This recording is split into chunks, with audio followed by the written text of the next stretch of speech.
when you talk about celebrities like your Taylor Swifts and your Ed Sheerans or Billie Eilish's, yeah, it's definitely something that has been, or it's ignored, or it's put on the side. And unfortunately, as you said, Mariah, in the entertainment industry, there's this illusion of perfection. Hey, I'm Mariah, and I'm a filmmaker, and an ADHDer, and a writer, and a woman who deals with anxiety, and a photographer, and, okay, you get the picture.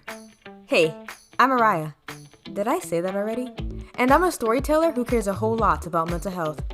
A lot of times, we often separate storytelling and mental health from each other. Honestly, we tend to separate mental health from everything. But I find these two to go hand in hand. When you're telling a story, that point is to connect with your audience. On a deeper level, check this out. Connect with their mind. Storytelling is everything. Movies, music, video games, art, all of it. And mental health has a lot to offer too. Depression, autism, PTSD, and so on. I'm on a mission to understand and learn more about both storytelling and mental health.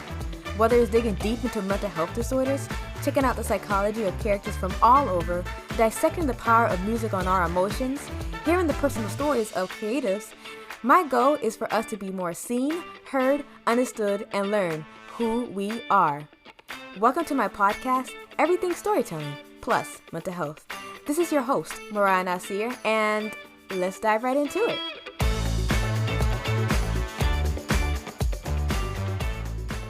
Okay, hello everyone, and welcome to another episode of Everything Storytelling plus Mental Health. And today we are talking about the impact of mental health on the music industry. And I just want to give a special, little shout out saying, we're on episode 10, and I am just so happy because I made it to episode 10, you guys. I didn't know if I was gonna make it this far or not, to be honest, when I first started, because podcasting is a lot of work. But I made it to episode 10 and I am proud, and I couldn't have made it with all my guest speakers. And speaking of guest speakers today, I would like to introduce you to my guest speaker, Brian Zhang. We are going to talk all about impact of mental health in the music industry. And Brian Zhang is a guitarist, writer, and former music teacher from Sydney, Australia.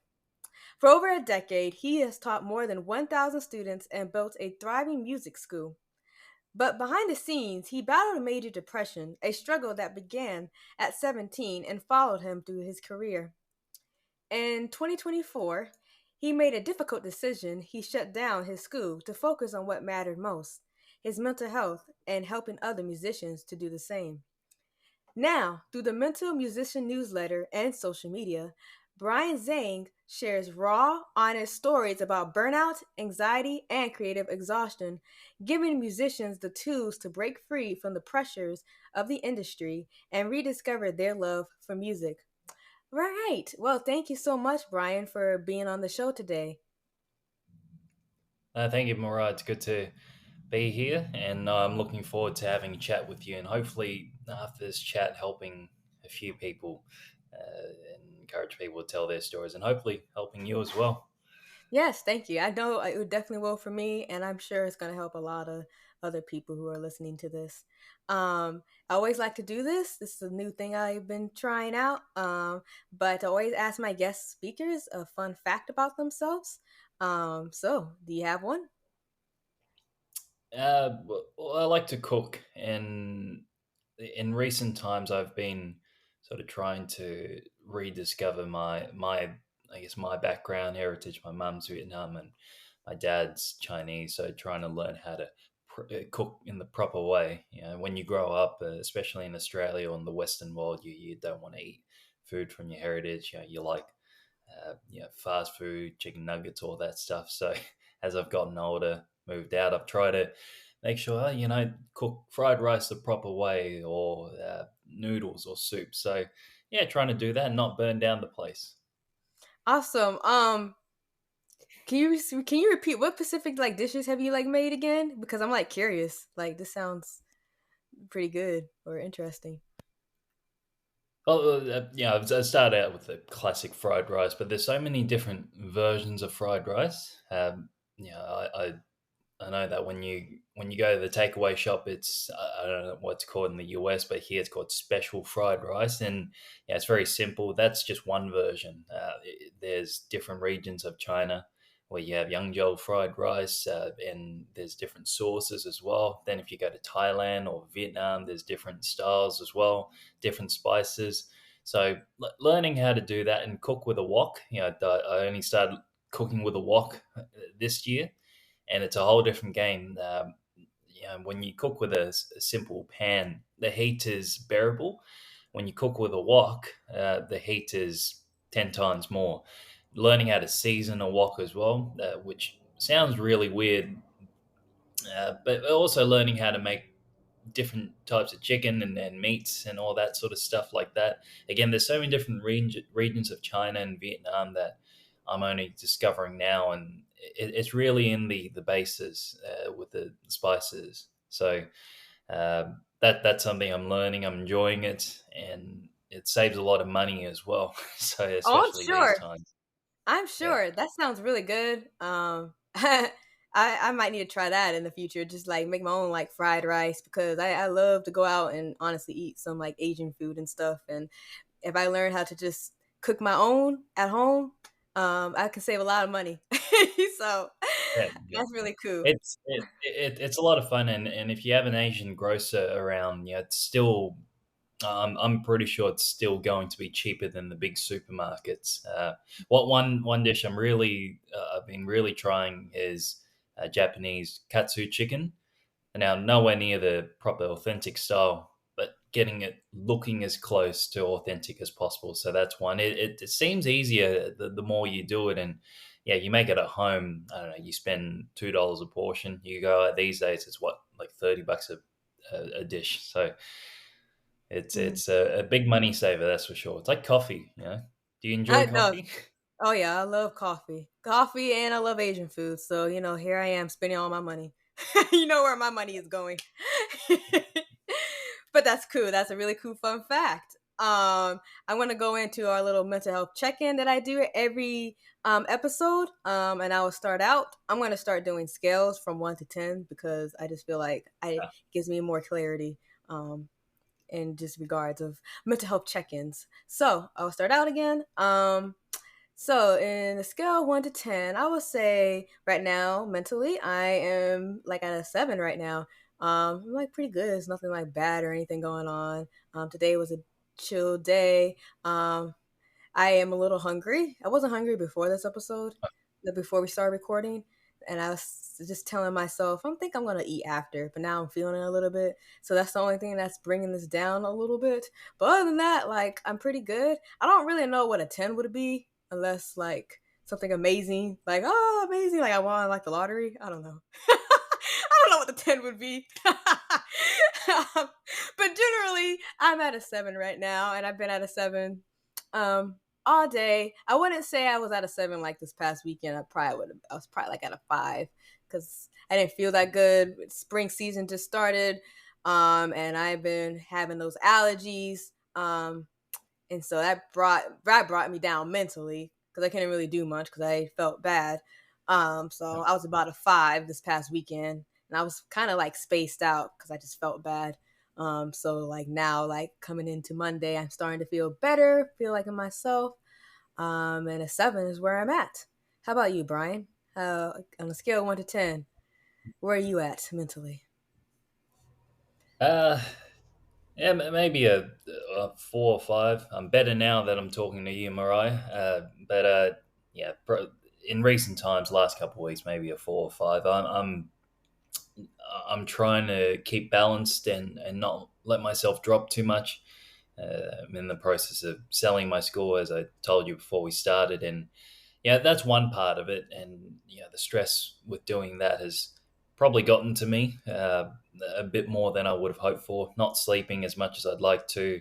Still trying to exercise, so the exercise helps. Eating well. And spending time with friends and family. So that always helps. But I'm hoping that once this process finishes, which I know it will, I have no idea when at this stage. When it ends, then I might get to a 6 or 7. As you said, a 10. It's hard to know what a 10 looks like, especially when it's been a very long time, I think, since I was at a 10 out of 10. But maybe if you don't get to that stage, then maybe that's a good thing. You're always looking to improve, and there's always room to find ways to get better, find ways to be happier, be more calm. So I'm glad you've gotten better, and hope that like it's a wave. You go up and down. Sometimes I've gotten down to maybe a two right now, maybe five or six. So yeah, feeling okay right now, as Yeah. okay as I can be. Well, thank you for sharing with us and being honest and authentic. I appreciate that. I'm hoping things get better for you. I totally understand just with the whole creative thing and trying to sell. I totally get that as somebody who's a former business owner. And still am, so not even former. Um, and just a creative herself, I totally understand that and how stressful that can be. I'm currently working on my feature outline, just on the process, my feature script outline, and that's been like stressful. And I just had to just take a break from that for a moment. So I just saying, like, I like totally can relate to that, and just going to back to the scale of like, what does a 10 feel like? Yeah. I feel like the last time I probably felt like a 10 was probably when I was a kid, and I don't even know like when as a kid, because being a kid is just like those innocent happy days, you know. But you're right. We go up and down in regards to like our mental health, and we're not always going to be like at a 7 or 8, or we're not always going to be at a 2. It's just fluctuates, and that's just life. So but thank you for telling us and sharing us with your mental health check-in. No, thank you, and yeah, definitely, it's yeah, maybe the last time I felt the same way. Yeah, definitely when I was a kid, when the world seemed a bit more black and white, and you could literally run into a brick wall and jump back up. Exactly. All right, I'm gonna go all into my questions now on today's topic. So the first question I'm gonna start out with is asking about and just learning about your story. Tell us all about your story. How did you get into music and everything? Yeah, I guess I started playing guitar when I was 3 or 4. I look at younger photos of myself. I wish I had one here. Actually, I could have put it up on the screen. But I always had a guitar with me when I look back at photos. Funny enough, I didn't really come from a musical background or musical family, so I think it just randomly popped up. And at the time growing up, this was early mid 2000s. There were the Wiggles were still going around, so that I'd watch the Wiggles on TV before and after school, and you have the Red Wiggle, Murray Cook, who he plays the guitar. So the earliest memory that I can remember is hearing the song "Play Your Guitar with Murray," and I'd always be playing the air guitar, or I'd get a tissue box and a toilet paper roll, and I'd pretend to play the guitar. So uh, and then eventually, my aunt from Vietnam, she brought a guitar back for me. Guess my mum played a little bit, or she always wanted to. So if there's any musical background in my family, comes from her. So uh, and eventually, I took guitar lessons, as you do, at about 7 years old. This was 2005, so 20 years ago now. It's quite hard to believe that 20 years ago. And now, my first few experiences playing music and guitar was just playing guitar. It did not register to me that this was something I was learning. I had a lot of fun with my first few teachers. We always played songs. He'd always teach music theory and get me to do exercises. I can't remember practicing at all. I don't think I practiced for the first 7 years. I tell my students that, so even if you don't practice for the first 7 years, you'll turn out okay.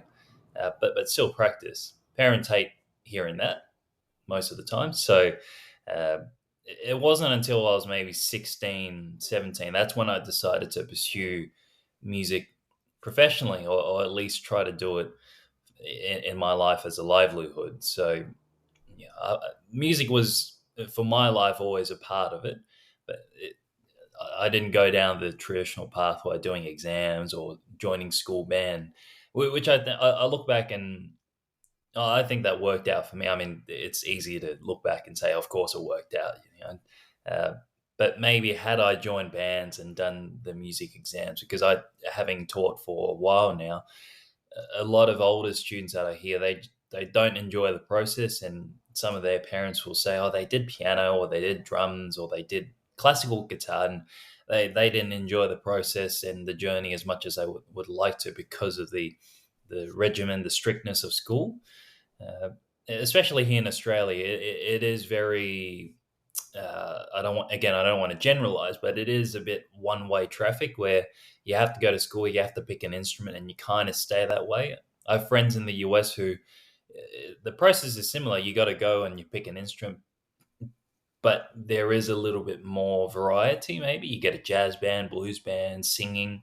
Whereas here it tends to be classical, and the other classes just seem to be thrown in thrown in there just to make up the curriculum. And you get these teachers who are they're all classically trained. They're wonderful teachers, but throw them into a jazz setting, they're a little bit hopeless. So that's mean, I know, but it's somewhat of a fact. So now for me, it was just watching the Wiggles and playing air guitar, and eventually just one thing led to another, and now it's for the last 10 years, it's been my livelihood.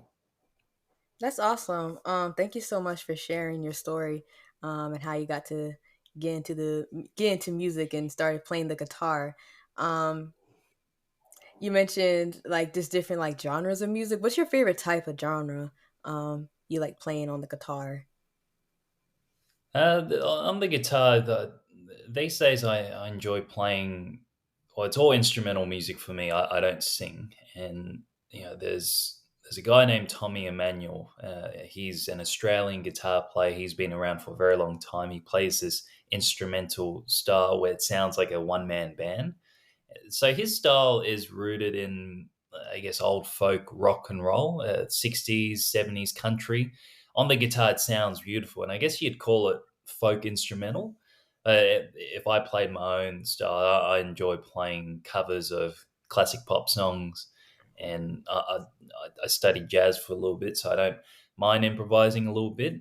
Uh, yeah, so those are probably the three genres or styles. For me, I don't. As I gotten older, I don't really think about. Oh, I love this style, and I want to stick to this style. Well, when you go to music school, when you're talking to a parent and teaching, you tend to say, "Oh, I teach rock and roll," or "I teach metal," or something like that. But then once I get into the classroom, it's just, hey, whatever's a good song, whatever you like, we'll play. It doesn't matter what it is. And if it sounds decent and good on the guitar, we'll do it. That's great. It's just funny how you like. It's just funny like talking about the guitar and stuff because I have my own guitar, and I Yeah. got that as a Christmas gift a while back when I was in high school.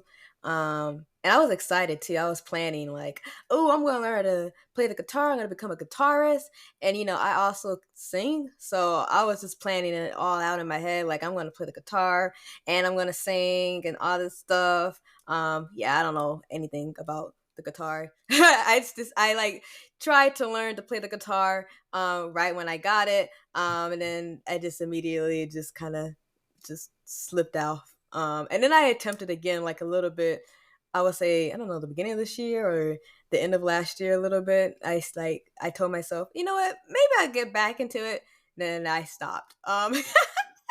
So I would say like that's really cool how you kept on going with playing the guitar, and it's I can see it's truly your passion, playing the guitar and everything, and that's just really cool how you got into it, especially how you said one of your inspirations was watching the Wiggles. I think I watched that too as a kid, even though it didn't inspire me to play the guitar really, it inspired me to sing, which I do kind of not Uh, professionally. Um, I sing, but not professionally. But same thing. Like just like that show inspired us to like get into like the music side of things.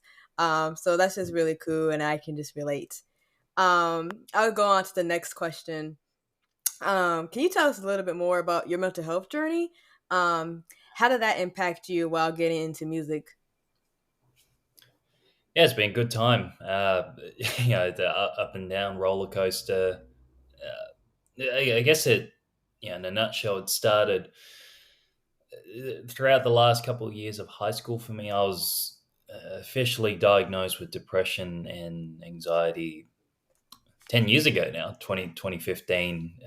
And this was my last year of high school. So, yeah, in the last couple of years, it was tough because my mum had been sick for a long time. My dad was in the process of uh, I guess scaling down his business to take care of my mum, and my grandma wasn't. She was getting old. I mean, grandmas are old, but she was not well as well. My best friend, his grandpa was going through cancer as well. So there was all these things, and I was struggling at school just to keep up as well.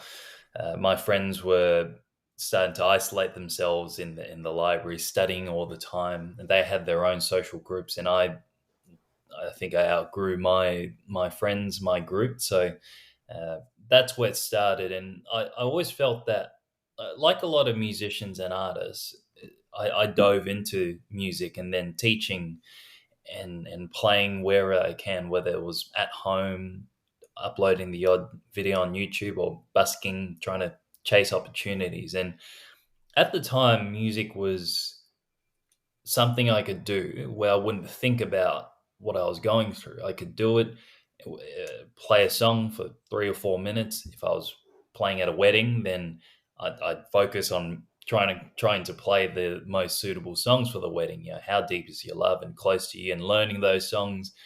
Being as romantic as I can for the wedding couple, not for me.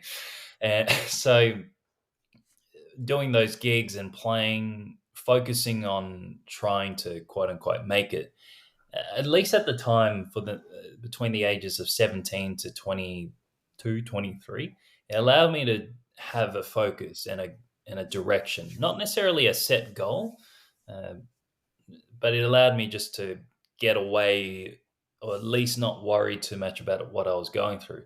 Unfortunately, when you do that for a long time, eventually it builds up, and all these issues tend to become bigger issues. Because when I was 17 and 18, it was trying to cope with what was going on with my family, and I could see that my dad was so stressed, and he didn't mean to, but at times he would come home and take out his frustration on me. And my mum, she didn't know how to communicate how she was going through. And my brother, well, he's another story as well. So, and in that time, she was in and out of hospital between 2014 to 2016. I think she spent up to 20 months in hospital. And then my grandma passed away in 2017. And she was really the only one who was nice to me and didn't really tell me what to do, which, as a growing teenager, you like that. You don't like your parents telling you what to do, excuse me, and telling you that you can't do this, you can't be a musician, or you have to study, you have to focus on your studies. So uh, the music and playing sport, those two things, anything somewhat creative that allowed me just to keep moving. But as I mentioned, unfortunately, it catches up with you, and it's a bit ironic that playing a song or trying to write a song that helps you express those feelings became more stressful, and the comfort and peace that I got from it in my early 20s, it it was no longer there, or was starting to waver in my mid 20s in the last couple of years. So it's quite ironic that as an artist or as a musician, you play those songs and you find a song that has lyrics or a melody that you can connect to and feel like, oh, that's me, that's what I'm feeling inside. But then eventually, for me at least, it reminds me of, hang on, I go to get back to reality, and the reality is I'm not doing well. um, I'm burnt out. I've started thinking about suicidal ideation in recent times, and the more songs I play like this, the more it reminds me of it. So if I start to try to find songs that are away from those emotions, then I'm lying to myself. I'm playing songs that I don't really enjoy. They're great songs, but they don't reflect the best of me or a true version of me. So yeah, it's a bit of a battle, and as in the last 10 years, it's been up and down. So when I was 18, I thought this is going to get better. It's one way traffic, and then in my mid 20s, I realized, yeah, as you get older, more problems start to arise. So if you don't address previous problems, then it's just one after another, and everything tends to pile up and become a larger problem and harder to deal with as you get older. But thank you so much for sharing your mental health journey with us. And just regards to that, and you can like correct me if I'm wrong, if I misunderstood or anything. But when you were talking about music and how you're describing it kind of as like a creative outlet to cope with your mental health, it sounds like it made it worse at a lot of times. So I'm just like, I just want to like, I guess, ask like what made you continue um I guess going with the music, making music or creating music or following in the music industry. No, no, you're right, Mariah. There's the dichotomy of music is that on one hand, it's meant to give you an outlet to express feelings that you can't put into words or uh, in normal conversation. Because when you play, whether it's solo in the band, I've always played solo, so it's just you, and for that moment, however, whenever you play it, that's really the only chance, maybe not the only chance, but a chance for you to just tell your story, and no one's going to interrupt that.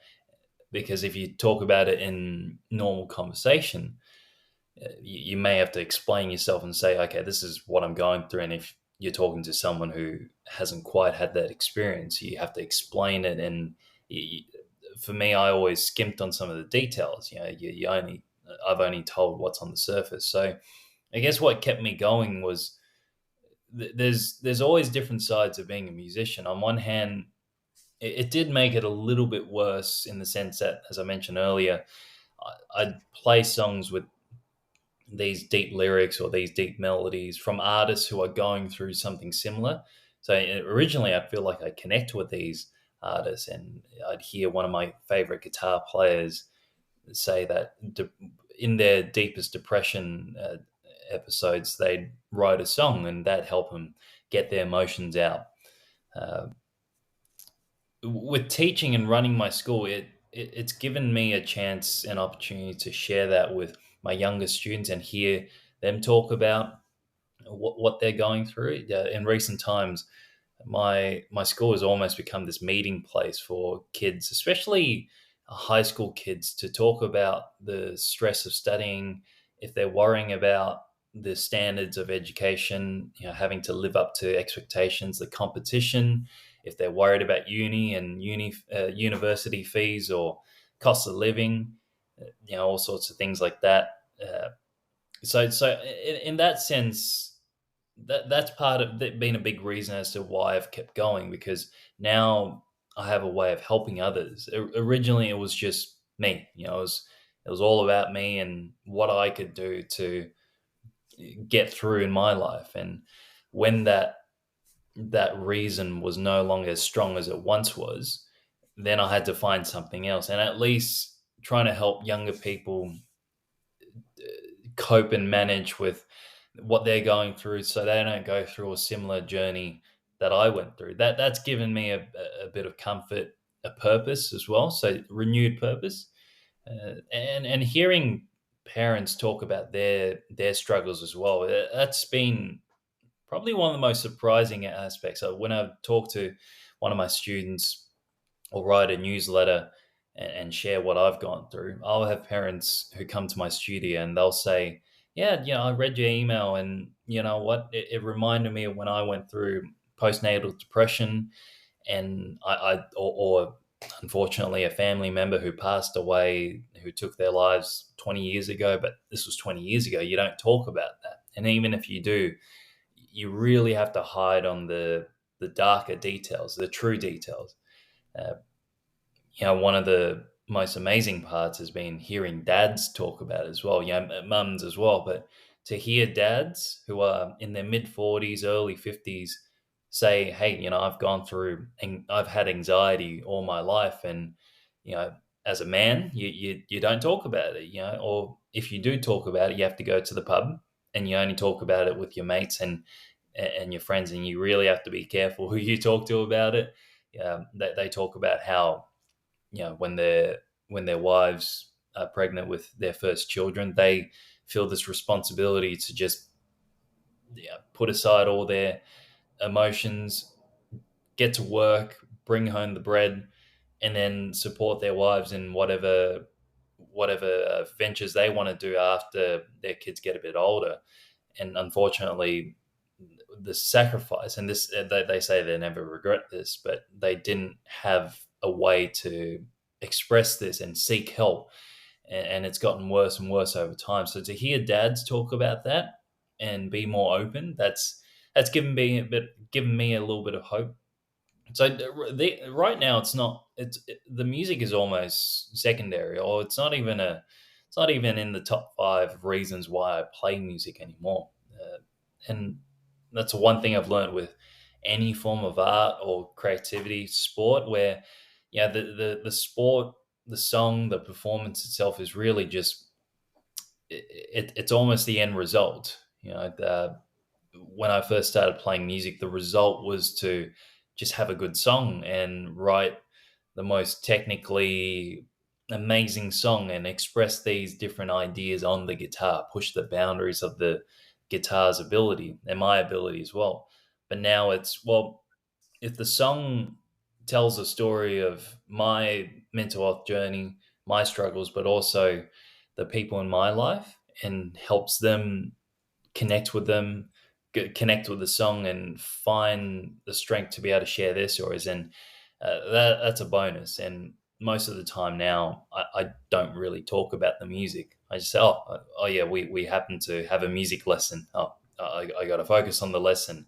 Make sure you get your money's worth. Mhm. So that's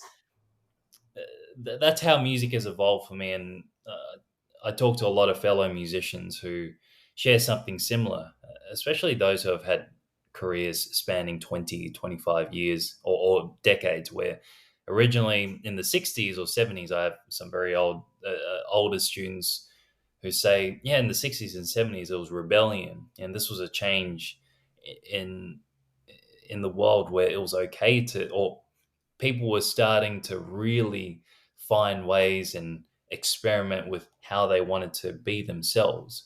Uh, They'd tell me, oh, we're sort of going through a similar period where people are more outspoken than usual. We went through this odd period in the mid 2000s and early 2010s where, with unfortunate events in the world and global financial crises, people dove back into work, and it was all about rebuilding the economy.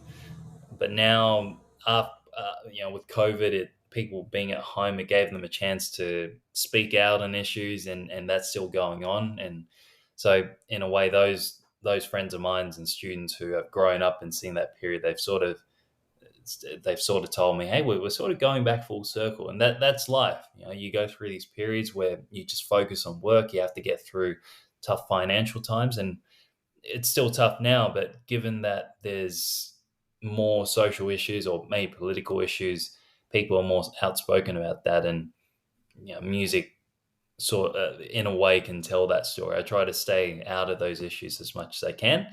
uh, it's amazing how, as I mentioned earlier, it's no longer really about playing the guitar and showing what I can do on the guitar. Yeah, okay, that's really cool. Thank you so much for answering that. I can relate to that because as somebody who's a screenwriter, I don't exactly make music, even though I'm slowly starting to maybe write songs. Really, just poems. Right now, Hmm. I might ease into songwriting later on. I'm just getting used to poems. But as a writer, because honestly, I'm just like even just a writer, poet, screenwriter. I was, I mean, right. I would say a lot. It has helped me um, for just myself as well. But like when I think about it as well, especially for my screenwriting, um, I definitely am like writing these scripts as well for others to relate to as well and can find like similar like journeys that I have been through. So I can relate in the same aspect in regards to me as a screenwriter or just a writer in general. So I thank you so much for sharing that with me. I'm going to move on to the next question. Um, so on this online statistic I found, about like 68.5% out of 2,211 musicians said they had experienced depression. And then 71.1% said they had experienced severe anxiety or panic attacks. These results show that musicians are 3 times more to have depression than the average person. Why do you think so many musicians and artists struggle with mental health? Um, I can't. I don't think I can speak on behalf of every musician, but some of the challenges are very similar. Where, the biggest one at this stage is financial trouble. Where there are ways to make money, more money than ever as a musician and an artist. However, there's no. It's not taught in school, so you got to learn it yourself, and you can only learn really through other people on social media. And if you don't quite get that foundation, then once your career starts taking off, or you're trying to build that career, then the financial struggle, or the lack of finances does play a role. You're always looking to chase gigs that will pay rent, so that's part of it. There is that level of comparison where you see your fellow artists and musicians, and as much as you want to support them, it's difficult. And I've experienced this where you can't help but compare yourself to them, whether you see, oh, I can do better than that person, or gee, I got to live up to that person. And then there's, in the old school way, I've had teachers and I've heard educators just telling young musicians, you have to practice, you have to work on your craft.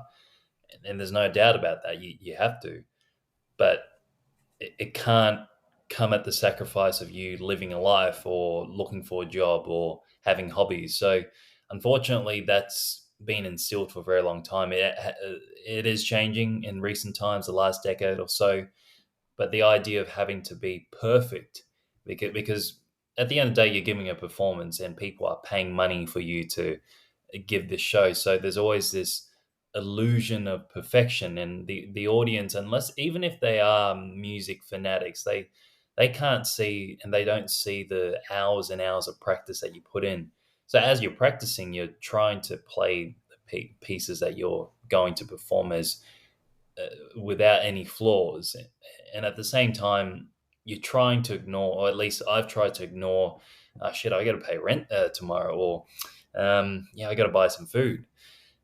Then you turn up to class the next day, or you turn up to a gig, and you're worried about, oh, geez, I don't want to stuff this up. Otherwise, the people who are in the audience, they won't come back to the next show.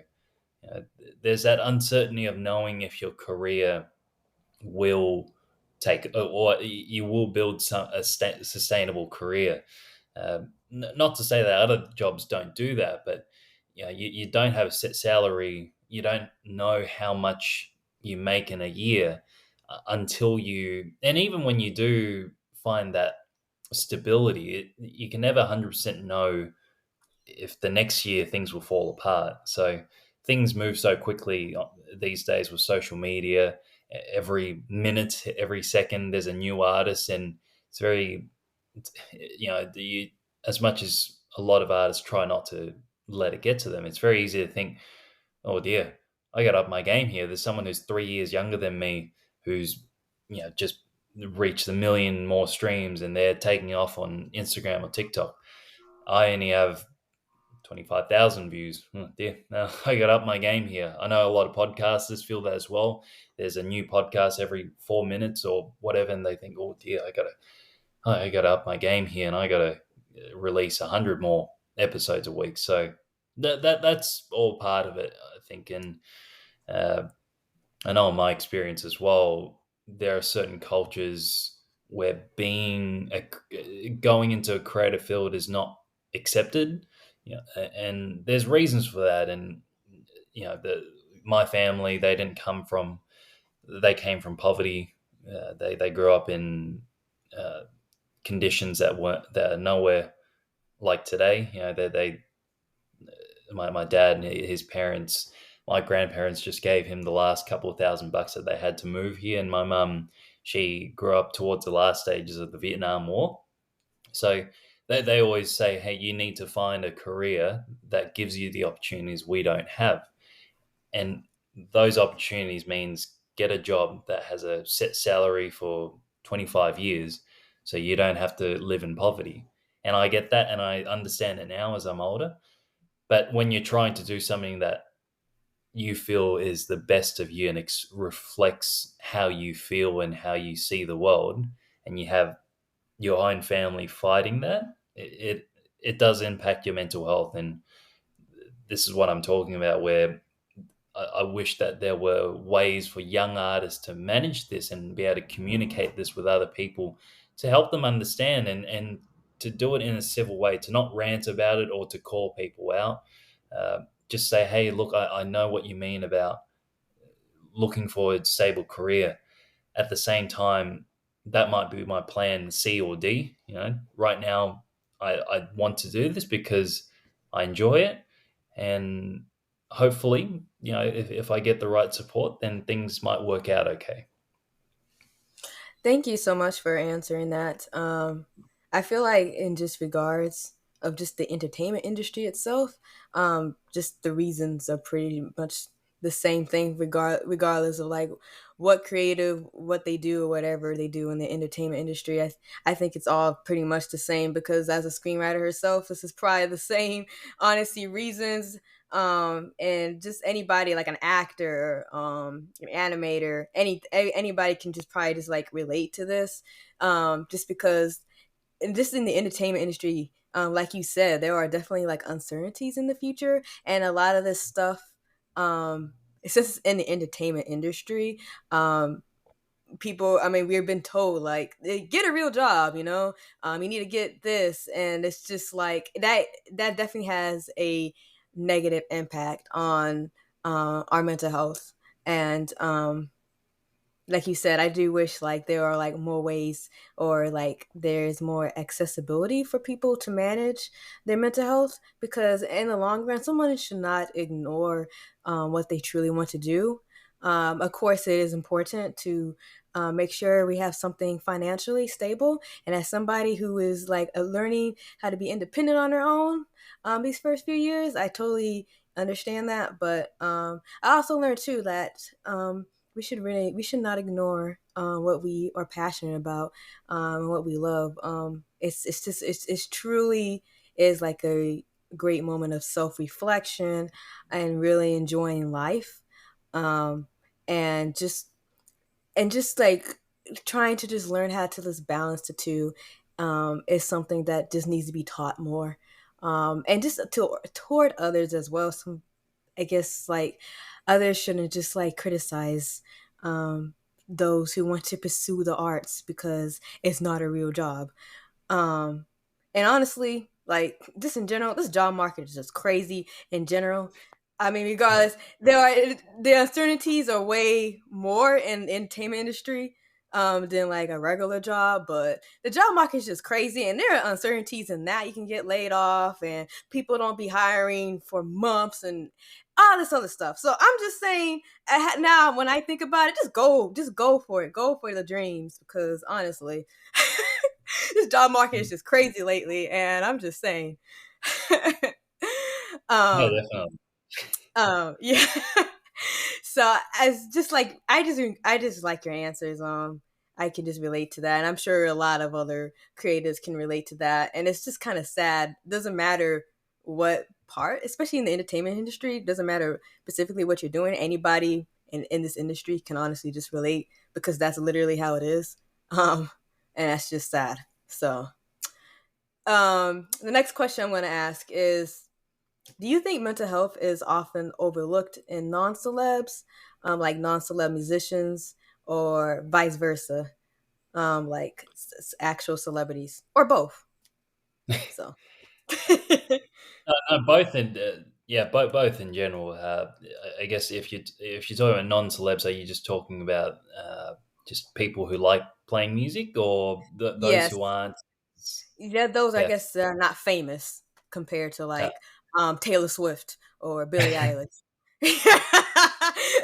well, look, it's. I can only speak about my experience and I guess what I've read, but when I talk to the not so famous artists, a lot of them do have day jobs, or the music is not their main source of income or the only thing that they do. So whilst they do go through those struggles, the music tends to be their outlet, and then they have, because they have a 9 to 5, or they might have a family, or their music career is not. They're not looking to have a career. Uh, they, they don't quite go through maybe the same depths of mental health issues. So I have a couple of students of mine. I have this one student of mine who, he if he has a go at something, he'll really, really give it a good old go. And here in Australia, we say, oh, he'll give it a crack. So when he's playing, I can see that he gets frustrated. He really wants to play songs that he grew up with. He wants to play for his partner, his kids, uh, and he does get frustrated. He gets anxious about it. Playing in front of me, or playing in front of someone, but that's just in the moment. So it is situational. Uh, when you talk about celebrities like your Taylor Swifts and your Ed Sheerans or Billie Eilish's, yeah, it's definitely something that has been, or it's ignored, or it's put on the side. And unfortunately, as you said, Mariah, in the entertainment industry, there's this illusion of perfection. So I don't know. I read recent. My girlfriend, she follows K-pop, for example, and I'll try not to go too much into the polemics about it, but to hear how in the last 5 years, I think something like 50 high A-list celebrities, whether they're actors or singers, who have taken their lives. That's heartbreaking, and these are artists who are treated like gods. That you see them perform on stage, part of boy bands, girl bands, and fans are just screaming at them, just looking up to them like they're gods, and they're these unbreakable people. Then all of a sudden you hear about this, and fans wonder, "Oh, that came out of the blue." But it's something that you don't see. So if they were given a chance to talk about their stories more, then maybe they would still be here. Unfortunately, because they're in the public eye, the moment that they share something on their social medias about what they're going through, no matter how much support they get, they're going to get equal amounts of criticism, and they're putting their careers on the line.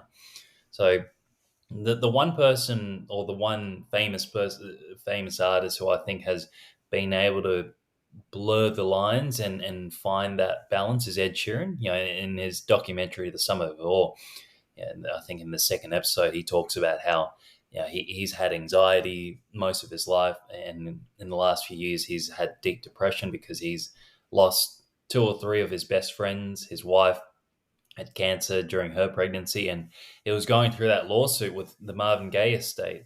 So throughout that period, he was losing it, or he felt like it wasn't worth it anymore. And he went to therapy. He sought help from his friends, and he was so open about it. And there was a scene where he went to his best friend's mural, and it often here's the criticism. You look at him, you watch it, and it's so raw. He puts a candle down, and then he breaks down, and he goes back in the car, and he breaks down when he calls his wife. But some people are still going to criticize and say, oh, he knows the camera's on him. He knows that he's being watched, so he's going to put on a show, and he's not actually calling his wife. Those sort of things. So that's the way the world is. That tall poppy syndrome. So I guess in this era, if more with social media, if it's used in a positive light, Ed Sheeran, he'll go on podcast interviews, and he says, "Yeah, I'm not ashamed to say that I've gone to therapy." And if he can do it, then hopefully more and more people can. Billie Eilish, I know, is a little bit more. She's quite open about her. is it ADHD, or I don't want to misquote her, and her anxiety as well. So the good thing is we have these younger artists like Billie Eilish, Ed Sheeran. Or Ed Sheeran's not young, yeah, like he's still very young, but we have these people who are talking about it more, and hopefully over the next 10, 15 years we're in this era where it becomes more accepted. Unfortunately, there is always going to be that criticism. It's part of it, but if we can have more and more people talk about it, then I think the criticism becomes more white noise, and those people who don't quite understand and just choose to criticize can see, oh, hang on, this is important, and oh, now I get it, I understand it. So hopefully it will change over the next few years, and I'm sure it will. It'll change slowly, but I'm sure it will. Yes, I honestly just this is just my thoughts. I couldn't really imagine being like a celebrity or being famous. Mm. Just because I can't just imagine having all that pressure. I could say maybe I had a little taste, like nowhere near like celebrity famous status, but when I was in high school, in middle school, I was a runner and I was really good at it, and people were always like looking at me, basically. And I just felt that pressure where you always have to be good. Um, and when I had bad races and things like that, I mean, I just people would often like to say it's all in your head, and I just feel like that's the same process or a similar process. I can't like speak for like all these like celebrities and especially like musicians and artists and actors and things like that, but I'm sure like it's like a similar thing where um these people are just like it's just like in your head, or oh it's just like you're just trying to get attention, or like come on, it's like not a big deal. I mean, just things like that. I just couldn't imagine having all, I mean, I just couldn't deal with that little pressure of being on like on a track. I can't imagine having like all these millions of people like this pressuring you, honestly. um just to create this art that, I mean, you originally started for like honestly like fun and self-reflection, and to yeah build a community for people to reflect on and relate to, really. But when it becomes more like celebrity famous status like that, that's just like I don't know. I just like I don't know Mm. how I just like don't know how they do it. Honestly, that's all. And just like to add in too, what like other things I thought about too. Why some celebs are just not even as open. They don't even have to say anything. They can just post a picture, and people can just criticize just the way they look. Just like why they look like that? Why they look big? Why they look small? Like they diseased or they eating too much? Things like that. They Yeah. don't even have to do anything. This is just any artist. It doesn't have to be a musician. It could be an actor, whatever. Somebody you're super famous and you look and suddenly you just look different.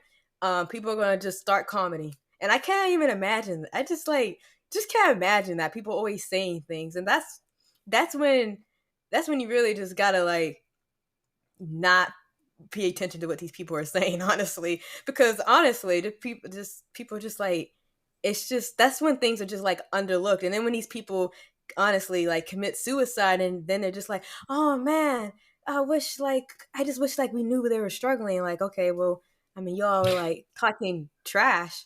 I mean, I can go specifically about like Chadwick Boseman, how they were kind of making fun of him beforehand, and then Yeah. didn't know he had like cancer, and then he died, and then now people feel bad. I mean, it wasn't suicide or anything. It was he died from cancer. But I'm just saying, like these people in general think like what you said, this illusion of perfection. People think these celebrities are like having the perfect lives because they have all this money and stuff like that.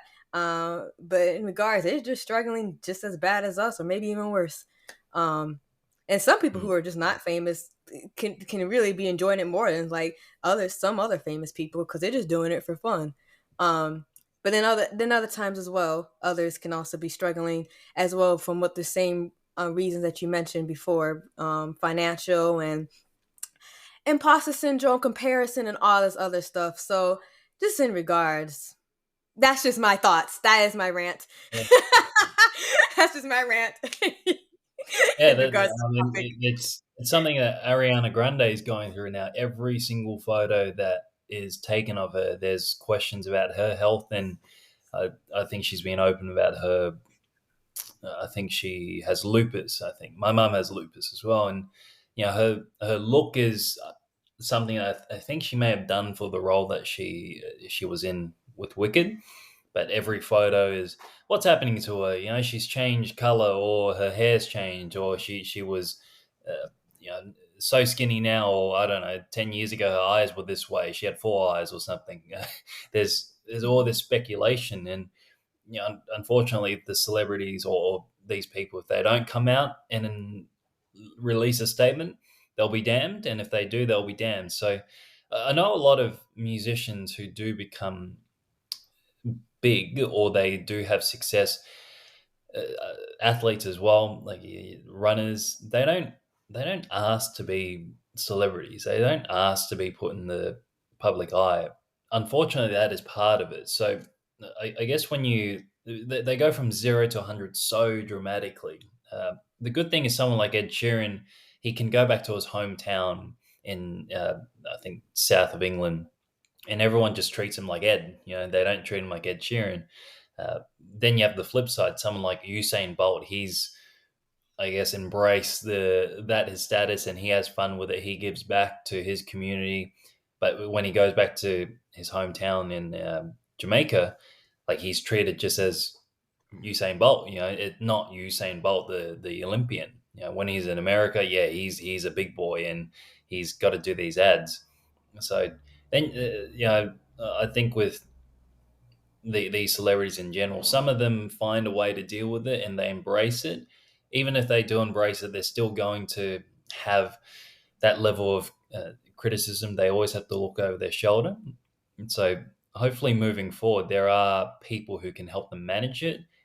Young artists going through this who want to have a career, they're given that education to say, you're going to get criticism, you'll have to accept it. That doesn't mean you'll like it, but once you accept it, then your mind might, you'll flick a switch in your mind to find ways to deal with it and get through it. So there's that fight where if someone criticizes you, it's very easy to want to fight back. And I had that struggle when I posted my first few YouTube videos, when I was 14 years old.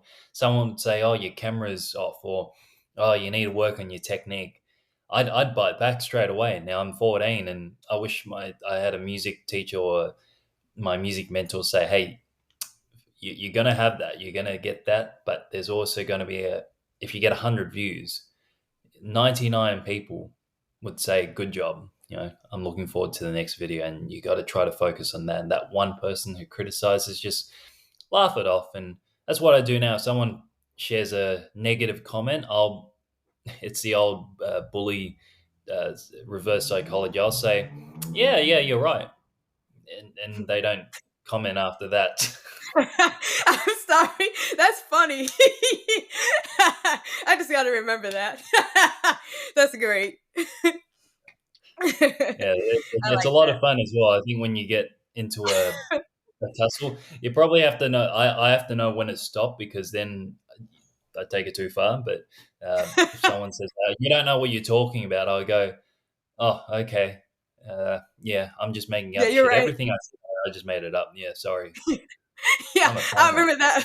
I remember that. I was talking about my mental health journey. Like, yep, you're right. I made all that up. You're right. I guess I'm a good. I guess I'm a good story writer then, because I made all that up. I definitely should continue on with my movie endeavors. All right. Yeah. Oh dear. um. Okay. Onward to the next question. You talk about helping your students. Um, and I just want to like go a little bit more into that. How do you help your students create music who struggle with mental health? The most important thing that one of the things I tell them, and I believe this is one of the most, if not the most important thing, is to ensure that if they're writing a song, or even finding a song to cover or arrange, that they like it. And I know it sounds so obvious, but it's very easy for young students to pick songs that they think they have to learn. They'll go on rollingstone.com and look at the top 10 or top 100 songs that guitarists must learn. And I'm not ashamed to admit I've never learned Wonderwall, and I won't. Nah, there's nothing wrong with Wonderwall. Great song, great song. Yeah, but I never learnt it. I didn't have to. Like I had no interest in it. I only just recently learned how to play Blackbird. But these are songs that you go online and say, oh, you must learn this. And so I'll tell them, look, you got to write a song or play a song that you think you'll like. And often you may not know what you like straight away. So why don't you go try and just play whatever comes out? Just pick up the guitar, play for 10 minutes. Now, if you don't like what you've written, you don't have to, you can scrap it and move on to the next one. When you're starting out your music journey, you have all the time in the world. Maybe not all the time, but you have a lot of time to work things out. And as you get older, your instincts will take over. Some students like to be thinkers and they like to go through things slowly.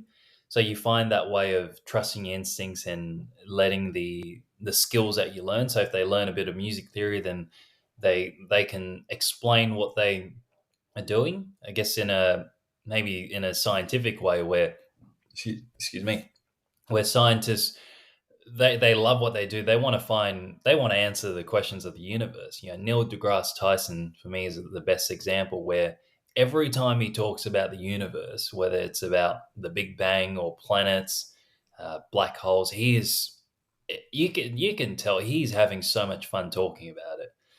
What happens if the Earth spins the other way? Everything will collapse when the Earth spins the other way. But he says it in a way it's like, so everything will be sucked in, and he just makes it. Gee, doesn't sound too bad. Yeah, nice. So that's what I tell my students.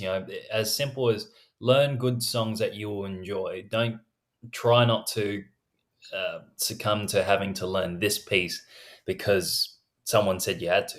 Unfortunately, when you do exams, you will have to go through the set pieces, and if you go to your school band, you don't have as much choice with picking pieces. So, but if you're learning and playing on your own, and you're being a solo artist or starting your own band, play songs that you like and write a song that you'll be proud of. And if you do that, 9 times out of 10, when you share that with people, they can see that.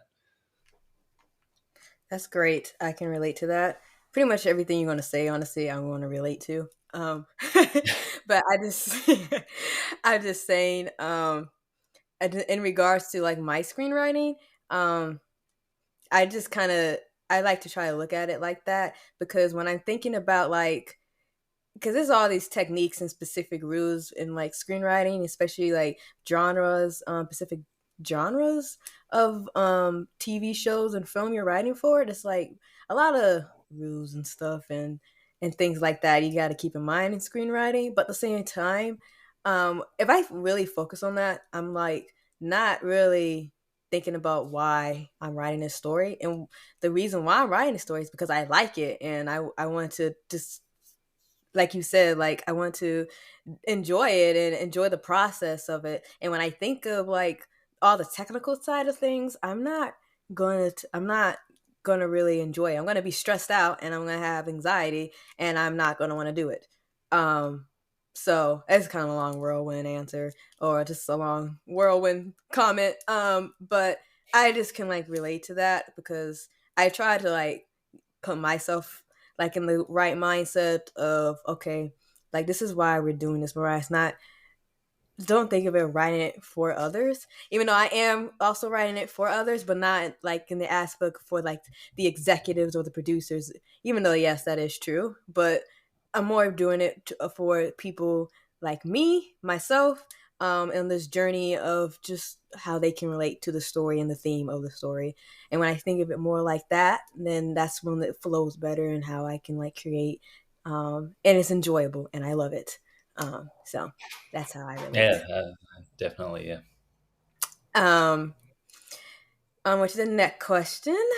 Um, do you think financial struggles are another problem musicians face while in the music industry? And of course, we already like discussed this, so 100% yes. But I don't know if you want to go like a more in depth a little bit about like financial struggles musicians might go into. Yeah, no, absolutely. It's a big problem. It's been around for a long time. It's not a new problem.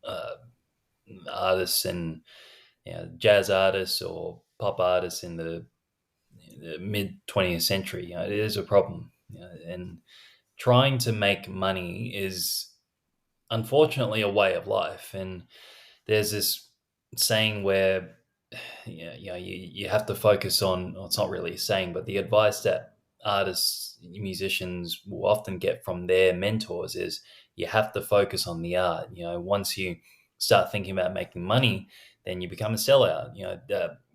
And then there's this glorification of the struggling artist or the tortured artist, and that comes from great, the famous and well-known artists like Pablo Picasso or Van Gogh, or the tortured musician like Charlie Parker, Duke Ellington. Louis Armstrong had his issues behind the scenes. Ella Fitzgerald. Uh, you have to struggle, and life's with it, not without struggle, but to go through, to torture yourself, to live paycheck by paycheck. That's not a healthy way to live in any career. If you told someone who's a digital marketer at a marketing firm, if you told them that they have to only focus on writing an email and they won't get paid until, I don't know, they write 100 emails or something like that, they're just going to nick off and find another job. You know, um, Yeah. but uh, the local bakers the same, where or similar, where yes, they want to make the best pastries and breads. And my local bakers, they're the real heroes of the local community, but they still have to pay rent, and their focus is to make sure they have enough rent and profits to keep going, and they have the community to support.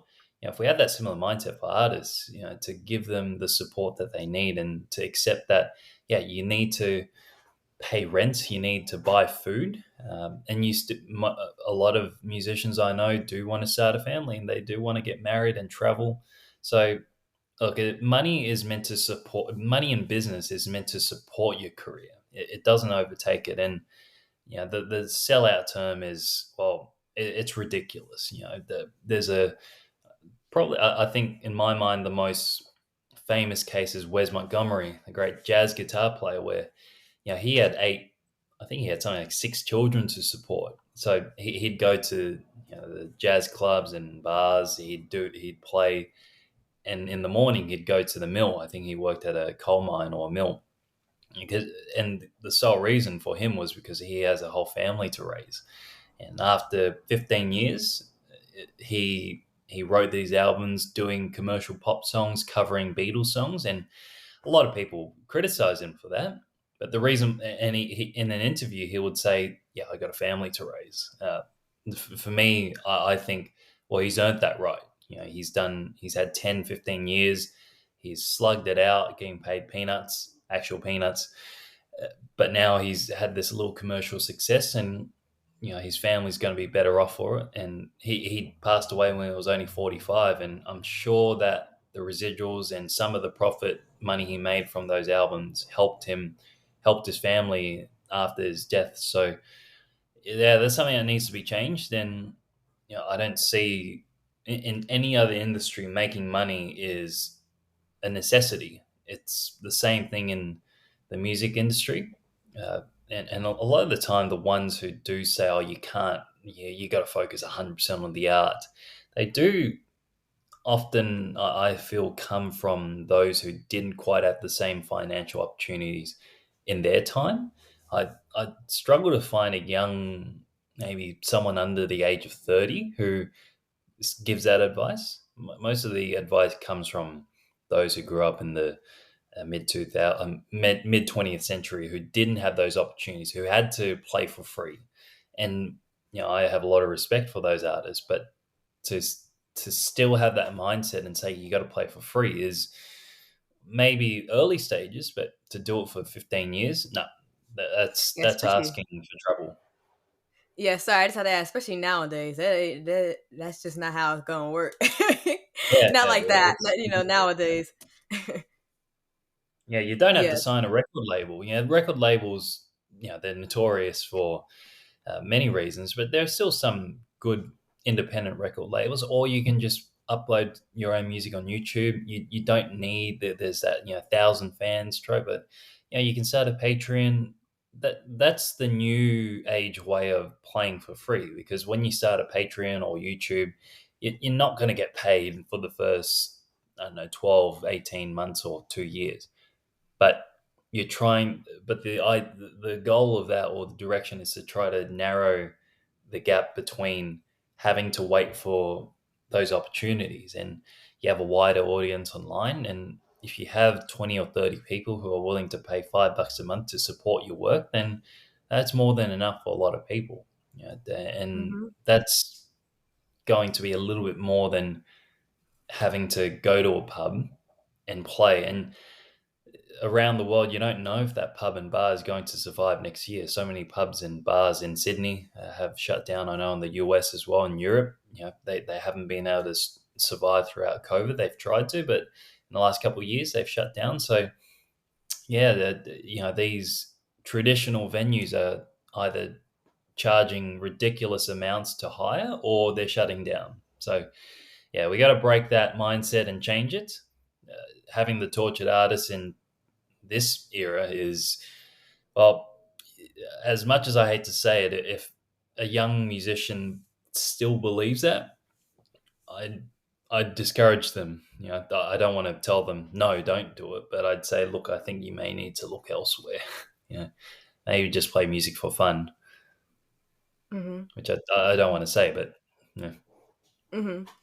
I also like to add in too, because I know we think a lot about struggling to pay bills and stuff like that, which is very common. But also too, sometimes there are other people too that can do pay, that are able to afford the bills, barely, but then they can't like afford to like work on their craft because they have like there's all these classes and courses that they want to do, but they can't Mm, afford it. So that goes also into like the financial struggle. Like, okay, they want to like enhance their craft, their skill, but they really can't because then it's like not financially accessible for them. And I feel like that's also just like something that's just like very common, especially for us creatives and artists, because we want to like enhance and invest in our skills and craft, but that's also very hard when you also got to pay like the bills and everything else. yeah. And so that's like another like thing where it's not like a necessity, of course, but it's just something nice to have. And it's really just like helpful and just honestly can be fun depending on like what course and class you sign up for and everything like that. But it's just something as well that's a lot of artists and creators can't just like can't afford because I mean they just really have enough just to live, but not enough to like be able to invest. So that's just like another thing as well. That's just I guess that's really my main thing as well. There's some too that just can't afford to invest. And like things can change over time and things like that. But sometimes it's just like discouraging, like dang, like you need to start focusing again on like the financial aspects of things. Like if I just get paid more, I can invest in this, and then you kind of forget about the craft. Because I can just say like from personal experience that was like me. Like you just kind of forget about it. You focus more on like just like financial things and just forget about why you basically like doing what you're doing, and then forget about it and then wonder why do I feel like sad and stuff like that. Oh yeah, I kind of ignored my craft. So it's just like that. Like sometimes it's just that focus of wanting to invest and you can't. So what are some ways you think musicians and artists can find help or like mental help? Well, first thing uh, I'd recommend or encourage is therapy. Look, you hear that in a lot of different industries, and it is easier said than done. Uh, but talking to a professional, whether it's a therapist, psychologist, or even your local GP, knowing that they're objective in that they know you, and there's still going to be a little bit of emotion, but because they're objective, they're non-judgmental. That's the best place to start, I feel. And for me, I didn't talk about it or find support from my family or friends or fellow musicians until I had, I don't know, 8 years of therapy. Really, it took me a long time to work out a way to express it to people in my inner circle. So, even if it's just a couple of sessions, online therapy these days is accessible. It's still in person therapy. I think, yeah, it's tough around the world. We just talked about finances. You know, so if you can't seek professional help, at least then you seek help from your friends and family. And I think, in my experience, sometimes I'll go the other way around, and I encourage young artists to try to find someone that they know who is not in a creative industry or creative field, but really enjoys their job and their career and chose to do something, whether it's business or they work in construction, architecture.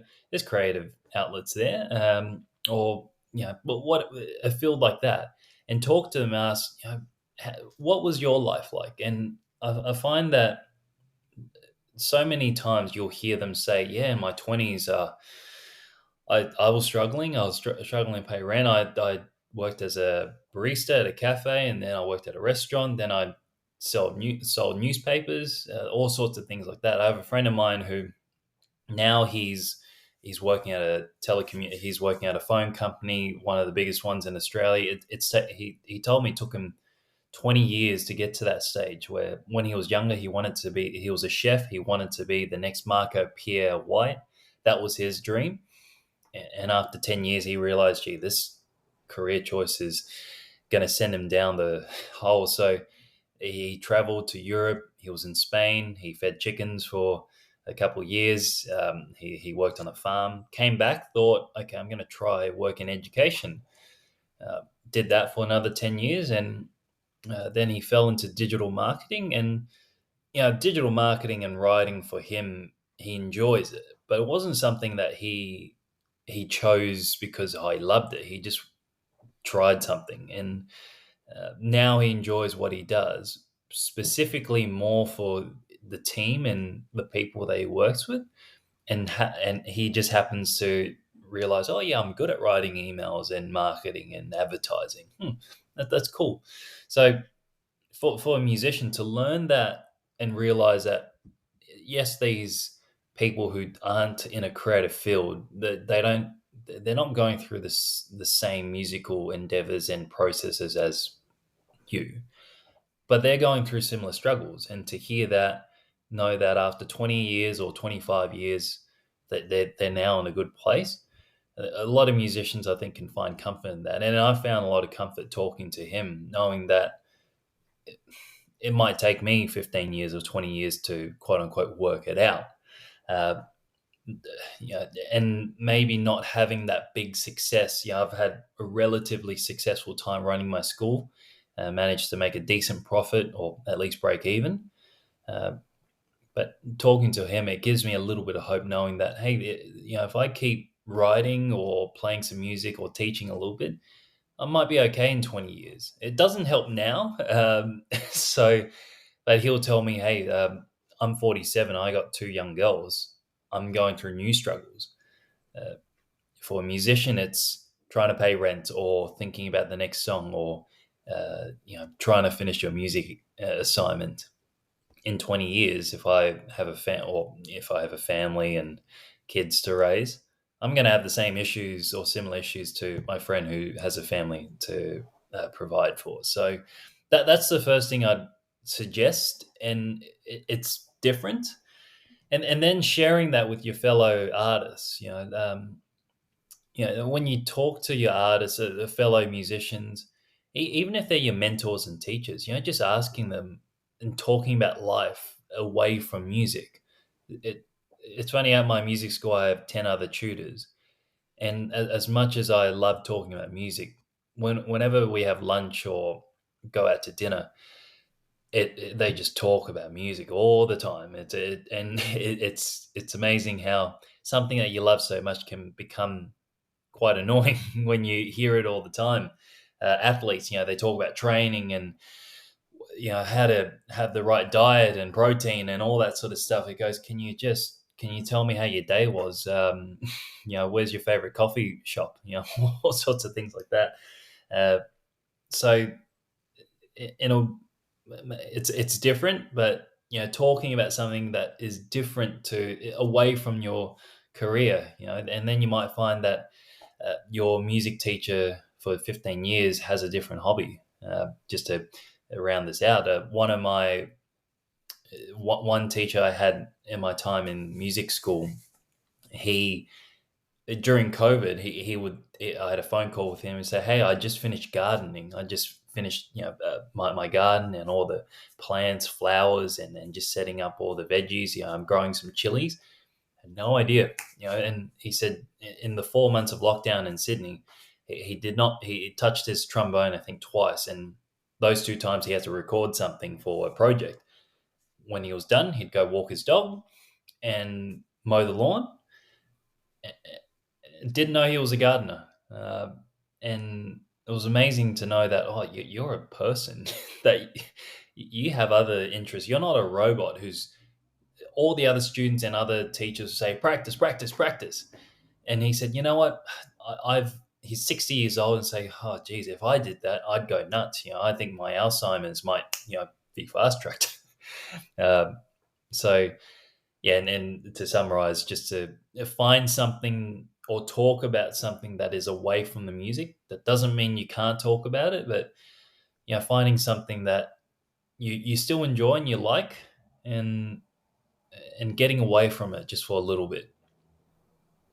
Yeah, so that's one thing I say, and also wherever you can, try to seek professional help from someone who is going to be 100% non-judgmental, or at least they won't judge you outwardly. Yeah. That's great. I like those. I like that answers. The next question I would like to ask is, what advice do you have for someone who wants to get in the music industry, or who might be already in it, but struggles with mental health? And this kind of ties in a little bit to the last question and kind of everything we talked about, but just share me your Yeah, thoughts. don't do it. That's no. Look, I think a lot of artists and musicians, creators, there's so much advice out there, and most of it is good. The best advice I've been given that's helped me is, and this came from my best friend a couple of years ago, was don't worry about what you can't control. Worry about what you can control. And it's interesting how he said worry. Not to say, focus on and find, be positive. That's not really advice. I think when someone says be positive, do something you love. That's the obvious. What do you think I'm doing? I'm trying to be positive. When he says worry, it's because life isn't without worries. You're going to be worrying about what food you're going to eat. What time you're going to wake up. And when you go shopping, what you need to buy. But if you can work out what you can control, so as a musician, the obvious thing that you can control is what you play on your instrument. Whether you choose to release a song or not.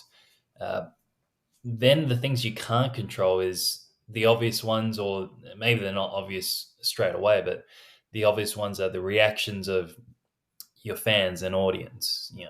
You can't control whether or not a venue is going to hire you, but you can control seeking and reaching out and sending an email, talking to a friend who's had success and asking him, "Hey, can you give me an introduction?" Uh, you can't control how much money you make, but you can control the opportunities that you try to seek out to make that money. And you can also control saving money as well. That's excuse me again. So that's one thing a lot of people tend to forget, that when you're saving money, no one, even if you have $100 a week, as tough as it is, you can save $2 of that. You can't control how much interest you get in your savings, or if you invest it, you can't control how many returns you get, but you can control, okay, I'll put 50 cents away, $2 away, $50 away. You can control the amount of gear that you buy. Gee, the amount of gear that musicians and creators buy, my God, that contributes to the Hmm. cost. So, uh, Yeah, that Yeah, piece of advice, not worrying about what you can't control, but worry about what you can control. It's still going to be stressful. You're going to worry about it, but finding those things. yeah, I definitely agree, especially with the saving the money aspect, because that's like really been like a really helpful aspect. Because you can use that a lot for like investing, like I talked about earlier. And that's why it's like another financial struggle. But like saving money is a great way for you to for some like creatives and artists to like use that money to like invest in like equipment or coaches or classes and things like that to enhance their craft, or to use that money as well to invest in like professional help, because that's also like something that, well, really that is something that's also very important. And so I agree, I disagree. Those are like a lot of good examples of like ways that or things that we can control. um, just overall, like not focusing on like what we can't control, but focusing on things that we can control. That's something that has been really helpful for me, just like as just a human being, honestly, just like just like knowing, like just like understanding the things that I can control instead of focusing on the things I can't control. Because when I Mm. focus on the things I can't control, of course, like that's just like, I mean, that's just really like mental health draining. But when you focus on the things that you can control, it's just like really like empowering um and helpful in the long run. um and as Yeah, when definitely. just working, yeah, just when working like on like creative projects and just as a creative um yourself. So Yeah. um but yeah, I think we're going into like the closing of this episode, but I would like to ask, are there any projects or announcements you're working on that you'd like to share with the audience? Yeah, the main project, ongoing thing I'm working on is my newsletter, The Mental Musician. So that's available at mentalmusician.com. I think it's on Beehive, one of the services that you can use. Great service as well. This is not a sponsored one. I do, there's ConvertKit and all that stuff. So Beehive's great. And that's something that I've done for the last year or so, hoping to build on the community, something like 350 subscribers at the most. So that for me is 350 musicians who are trying to break this mental health stigma, and hopefully that continues to grow. That's something I can't control. I can just control what I post and share, talking to people like you, and just hopefully it grows. So, um, and I'm trying to be a bit more active on YouTube these days and sharing and talking about this. So in recent times, just done a few shorts. Uh, for me, I just post the same. There's many different tactics and strategies, but I just share the same thing on Instagram, YouTube, and TikTok. Embracing the TikTok as well. So again, just talking about my struggles and some experiences, some lessons. So those are the main things I'm working on, and there's just trying to focus on those one things, those that one thing, not those one things, that one thing, and in time building a community where we can talk about these issues openly and give people the courage and strength or the ability to then talk about it with their non-musician friends and help the wider general audience and people in their community and world to understand that these are real issues that artists and creative people go through, and also people who are just working your traditional 9 to 5 job, they also go through this. So in general, it's trying to break this mental health stigma all over the world. That's great. I'll have all those links and everything in the episode description, your newsletter and everything like that in the episode description, so like people can check you out. And just to tie in to the next question, you kind of answered it already, but where can we find you? Yeah, well, there's Instagram. What's my Instagram handle? At Brian Zhang Music. TikTok, I think, is the same. Uh, LinkedIn, for anyone who uses LinkedIn. That's just Brian Zhang, I think, and there's a lot of Brian Zangs in this world. My, my YouTube channel, I think I think the handle is Brian Zhang Music, or my email. I try to reply to some emails, especially from my subscribers. Eventually, I'd like to put up a Patreon maybe and release a few more things there. But those four platforms. Oh, X as well. X is a bit of a strange place, but if people are active there, I try to be active there as well. So Facebook is still around as well. Now MySpace, MSN, Skype, AOL, Yahoo. No, none of those. Okay, cool. I was about to say, wow, that's a lot of things I gotta put on the episode description. I still have my For WhatsApp. a moment, I thought it's like MySpace. Oh wow! And for a moment, I was like, wait a minute, MySpace. I still have my um, Skype. So yeah, if Skype is not completely dead. yeah, yeah. um, okay, that's great. Thank you so much for just like coming up on here and giving your advice and sharing your story and everything like that. I really appreciate it. My last request, and I'm excited. Are you up to playing your guitar? Yeah, Showing sure. us Let me here? grab it All right. behind me. Okay. Just grab it here and see what we can do. Okay, there we go. Rightio, rightio. I might just quickly. Oh, I forgot to. Yep, that's in tune. And might just duck the. There we go, move back. Hopefully. Oh, sorry, I wasn't completely prepared for this. I'm going to find a little stand so the mic, you can hear the mic. All right. All right. Sounds good. Okay. Okay. Okay. So if I go here, is that okay? Yeah, sounds good. Oh, excellent. So I think I was teaching this to a student a couple of days ago. Well, yeah, he likes Michael Jackson's songs, so might play a bit of Billie Jean. All So we'll right. do a bit of that. So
there we Yay! go. Awesome. Awesome. Awesome. Awesome. That was really good. That was really good. I was vibing with it. I was singing, like in the inside. I was singing. I was singing on the Okay. inside. That was great. That was really good. Hopefully that turned out okay. Yeah, I think it's gonna turn out great. Thank you so much for sharing that, and thank you so much again for coming on the podcast and just sharing your thoughts, opinions, advice, journey, story, everything. Thank you so much. I really appreciate it. It was fun. And yeah. No, thank you so much, Mariah. And what you're doing is, I've said it before, and what you're doing is a great thing. And we need more podcasts talking about mental health and just mental health. There's a lot of podcasts out there who do touch on mental health, but they only really skim the surface. So to know that you're building this and trying to get people to open up in a safe place and just having a conversation about it, as cliche as it is, it starts with a conversation. And if you give people the chance to talk about it, even if it's just temporary, people will feel better about it. So I feel better talking to you about this and sharing my story, hearing a little bit about yours. And even though that feeling may be temporary, it just gives me that little bit of energy to keep on going. Thank you so much. I appreciate it. Thank you. Hey, if you listen to this entire episode, I just want to say thank you so much for listening to my podcast. You have no idea how much I appreciate it. And if you like what you heard, or you have your feedback or thoughts, please just leave them in the comments and ratings. I would appreciate it. Your feedback means everything to me. And if you want to keep up with more of what's going on with this podcast and know more about the life of Mariah, then follow me on the gram. That is at everything story mental health. But it's also in the description because I know that's a pretty long title. So again, thank you so much and have a wonderful week.